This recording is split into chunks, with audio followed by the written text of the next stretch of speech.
What is up, everybody? Welcome back to another episode of Imperial Diecast. And what we're going to take a look at today is the most famous Ford Gran Torino of all time, the Starsky and Hutch car.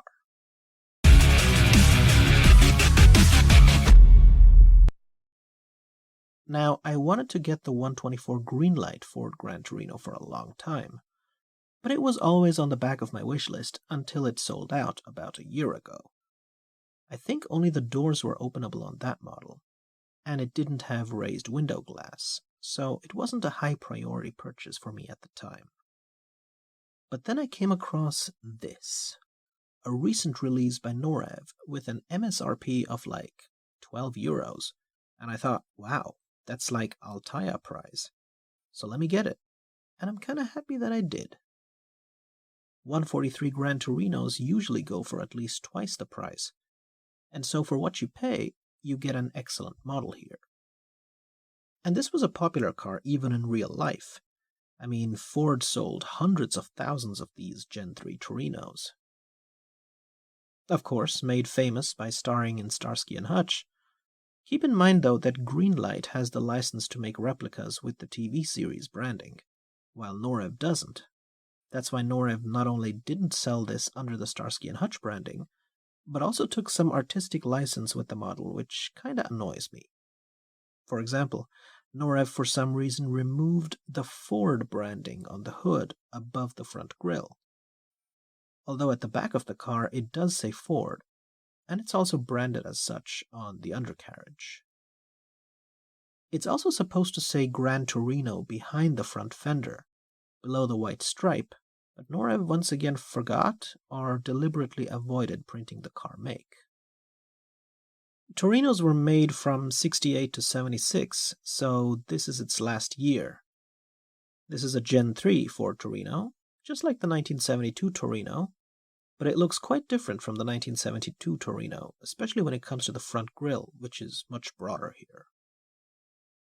Now, I have already reviewed a 143 scale 1972 Gran Torino on my channel a couple of years ago, and you will find that review linked to at the end of this video.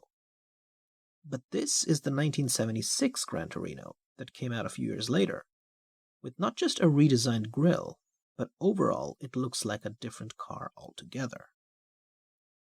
A little bit of trivia, this one is not from the 2004 movie starring Ben Stiller and Owen Wilson, because that one used a 1974 Torino that was powered by a 6-cylinder engine. No, this is the 1976 Torino that was featured in the original Starsky and Hutch TV show from the mid to late 70s, starring Paul Michael Glaser and David Soul. And this car uses the 7.5-liter V8 engine. This was still a 2-ton car with only 213 horsepower in its engine though, so a lot of weight to pull. And there wasn't much of a visual difference between these model years, aside from bigger bumpers increasing the length of the car by an inch or two, and the fact that in 1976, the regular Gran Torino coupes had a few more options available to them, like opera windows behind the B-pillar, a landau roof, or even rear fender skirts, which in previous model years, I believe, had been exclusive to the Gran Torino Brougham. So taking a look at the front of the 143 scale 1976 Ford Gran Torino by Norev, this is of course where I have done some work to the model. The first thing that I did was, considering that the Ford Gran Torino of this generation has a very wide grille with like 8 different sections to it, I painted these 6 sections in the middle black because they're supposed to be the grille, while the 2 on either side have a fog lamp embedded into them, and therefore I left them as it was in the original. Now, the real Ford Gran Torino does not have such a dark grille, of course, but I wanted to make it look more like the 124 Gran Torino that Greenlight is making, and so I think it looks very similar to the Greenlight one now. You can see the quad headlamps, and they do have pegs in them. However, for 1976, I think that the black pegs kind of resemble the bulbs inside the reflectors. What I also did was I painted the rubber on the front bumper in black. So the bumper guards have the black paint in front, and of course the lip of the bumper as well. And now moving further up, you can see that the hood of this car is pretty enormous. And this is where the 460 cubic inch 7.5 liter naturally aspirated V8, a Ford 385 engine, is located, with an output of about 226 horsepower, although the top speed was probably under 200 kph, and the 0 to 100 kph acceleration was probably around 9 seconds, as the data is hard to find since this isn't a muscle car. And here's a look at the side of the 1976 Gran Torino, and I think it looks absolutely fantastic. Starting with this massive white stripe, the vector stripe as they called it, it's done pretty well, although it is missing the black trim which the 124 green light has. Now on the movie car, the rear wheel is slightly larger, and Norev forgot to replicate that, but I don't think Greenlight, the movie car specialist, managed to get it right on their 124 either. We've got a frameless B-pillar on this car, and a chrome surround for the window, although it's just painted matte silver here. And the side view mirror is kind of integrated into the bodywork. I think it sticks out a little more on the real car. Now, Norev had forgotten to paint the indicators at the front, so I decided to do so with a little bit of orange myself. You can also see that the wheel wells have the silver trim. And taking a closer look at the wheels, these are aluminum 5-slot mag wheels, and they are completely chrome on the 124 green light, but here they're matte silver, and I think they look a little bit better now. Taking a look at the back of the 1976 Ford Gran Torino, you can see that Norev has done the back also pretty nicely. Above anything else, what I actually like is that they have put a lot of detail into these taillights by making them separate dark red pieces that distinguish themselves from the rest of the car body because they're in a darker shade. And they have some details on them, so they look nice. Now these taillights wrap around the body, so they have the indicators built into them, and you no longer need separate ones on the rear overhang like in earlier years.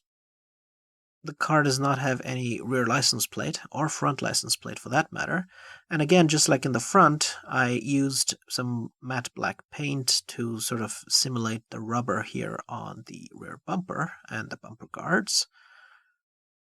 We have a little silver trunk lock, and underneath is actually a panel on the real car where I believe the fuel filler is. And underneath them we have the dual exhausts.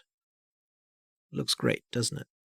And taking a look at the interior of the 143 scale Ford Gran Torino, you can see that the interior is black, and this is a 143 scale car, so it's very hard to see, but turning on the flash, you can make out that next to the steering wheel, Norev gave the door card its famously ribbed leather pattern that was common for cars from the Malaise era. We've got an elbow rest and either a door light or an ashtray next to it. The front seats don't have tall headrests like cars from more recent eras. Got the siren up here, and you can see that there's even a police radio and 2 cup holders. However, there's no rear view mirror. And here's a look at the rear bench seat. And now taking a look at the driver's side of the 1976 Ford Gran Torino. Unfortunately, Norev did not model the gauge cluster, so the only real detail are the door cards and the window crank, etc. I think being a V8, it's got the Cruise-O-Matic transmission, which is an automatic, of course. But there was also a 3-speed manual for the other engine types. And taking a look at the bottom of the car, you can see that it says Norev, Ford Gran Torino, V8 7.5 liters, 169 kilowatts, 226 ch, whatever that means. Made in China 143.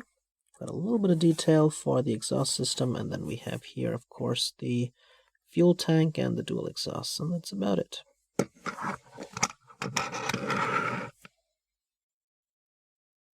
So I hope you guys liked my review of the 143 scale 1976 Ford Gran Torino by Norev. I think for the asking price, they have done a really good job. Of course, I did add some extra details, but for what it's worth, I think this is a good alternative to the Greenlight 124.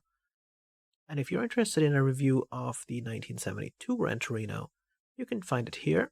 So take care, have a wonderful day. This is Imperial Diecast, signing out.